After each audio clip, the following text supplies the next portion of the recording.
Hi, Tori Agler with McAlvany Precious Metals for your McAlvany Metals Market Monthly, we'll call it. So we'll keep it brief today, but a lot of times the video is better than a whole bunch of written words. And happy November to all of you. Certainly hope that October was good. I know it flew by for me, but one of those things, life in general, is flying by. So without further ado, let's jump into the October recap and let you know kind of what transpired, and then I'll let you know what I think is going to transpire as we go into the end of the year. So gold was up 4.3% in October. You'll see this chart looks somewhat flat from the start to the finish, but boy, did we have volatility. You'll see this double top, which is usually not a positive sign for any chart, any asset that you're evaluating from a technical analysis standpoint. So we reached that all-time high of $4,380, almost right to it. Then we dropped down, touched it again, and then we did get that pullback. So this is a great, pullback for us. It's healthy, and it's something that's necessary for the resumption of a bull market. If we zoom way out, you'll see this is not the end of the bull market. What this is a pullback in a short-term and intermediate term where we overshot a little bit. We needed to pull back, catch our breath, if you will, as I state in the letter.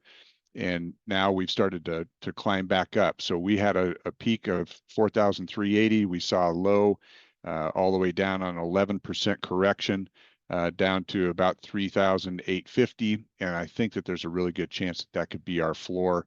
We'll see what happens. But gold is still up 52.4% so far in 2025. So this is just kind of a zoom out for the year.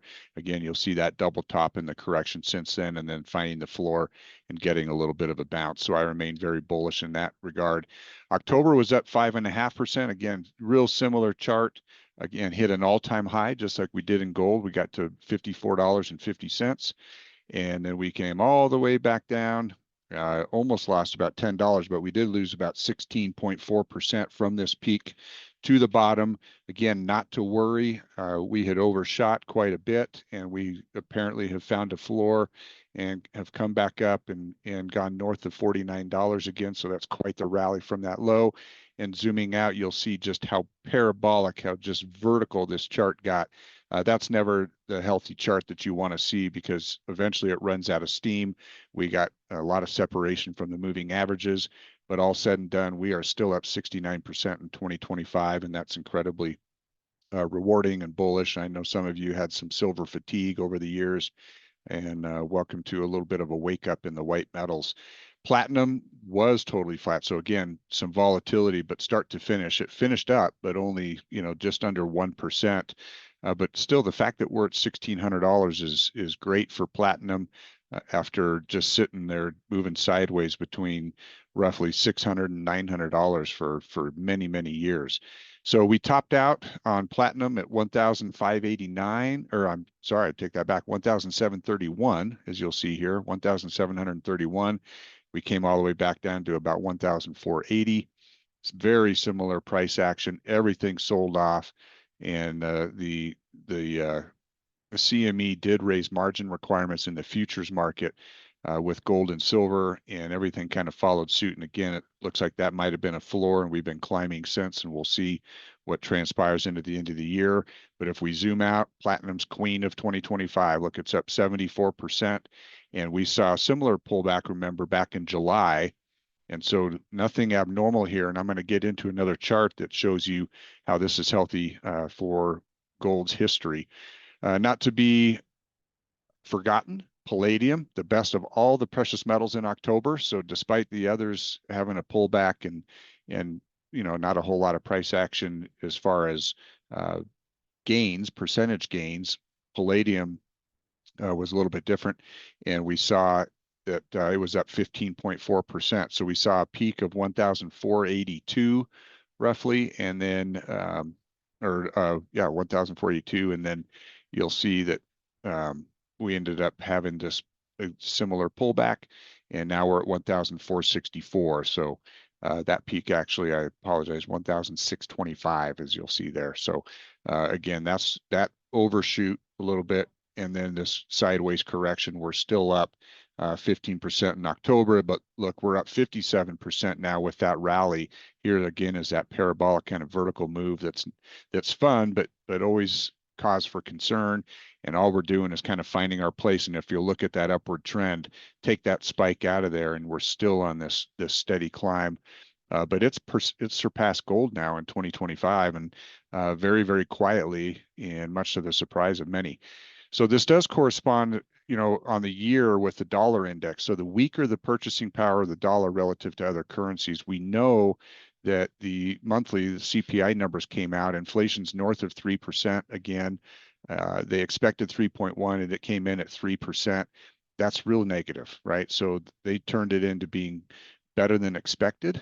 But the fact of the matter is 3% is a full percentage point north of what the Federal Reserve stated objective is. So life continues to get more expensive. It's very understated, that 3%. I would minimally double that, if not triple, in terms of the cost of living expenses. But all that being said, you see the dollar losing here. But right at the tail end, over the last 6 weeks, you'll see that we've had this little bottom, and we're putting in higher highs and higher lows. Okay. And that's what we need to see in the rest of the metals before we'll know that we have a reversal in the trend.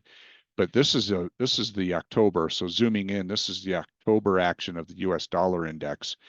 And you should see gold pull back or retrace, or the spot price decrease when you see the dollar index move up like this. Again, oftentimes they can move in concert with each other, but more often than not, you see them move opposite directions, and no exception here. So I talked about the fact that a gold pullback in a bull market is healthy. Look at this, the bull market from 2002 to 2012, really like post-financial crisis into the fall of 2011, right? Well, look at how many consolidations we had, or pullbacks, and some of them last months at a time, right? So you get these peaks and then you drop, and you peak and you drop, and you peak and you drop. That is a healthy bull market, right? So be encouraged by that. Here's another way to state it. I mean, anywhere from 10% corrections or 9% corrections to 34%. So you do get, in a bull market, you get these base patterns where you're trying to find the floor and form a new support level off of which to spring. So you'll see here from a perspective standpoint with gold, you really have this perspective of the red line being this 2024 into 2025 bull market. Okay. And it really hasn't done anything compared to previous bull markets in gold that continued much higher from where we are here. And, 2007, you'll see that just continued to run into 2011. Okay. With the financial crisis. And keep in mind, we are not in a financial crisis. We're not at war. We don't have fear in the market yet. This is short-term restructuring. It's big institutional money. It is central bank money, and it's futures market. So all of that is not necessarily impacting coins and bars, but you'll see, honestly, we have a long ways to go here. Here's a perspective for silver, right? So coming off of the 1980 high, we had this big correction. And then we had that rally in that same period of time, that 2002 to 2011. And then the big pullback after it found its all-time high around $50 an ounce for the second time and came down. Now this is relative scale, like percentage of move. And so now this rally that we've seen to $54 is very small compared to what really should and could happen with silver. We talked about the cup and handle breakout, and priced, again, in inflationary revaluations, we really should be north of $100 silver when compared to where silver was in 2011 when it hit 50. So it could get very, very exciting in silver, and the gold to silver ratio is still, 82 to 1. And, the long-term average is closer to 62 to 1. And you'll see here, since 2021, we've been in this rising channel of the ratio, really from about 64, and we did hit 104 earlier this year. It's come back down, and what we're hoping for is that this breaks below that trend line, and we come down and we find a breakout to the bottom side and an opportunity for a silver to gold ratio trade. But breaking the floor could be a very powerful sign for silver, because that means that silver's outperforming gold out proportionately. All right, so where do we pull back to? All right, so I talked about the 3,850. I do feel like that could essentially be our floor, because that 50-day moving average is coming up. You see how far we separated from that 50-day moving average. This is the 100-day and the 200-day. And so I think that'll be a floor, along with lining up with the 50% Fibonacci retracement. So I feel really good about that 3,850 or so, and serving as the next springboard for the way up.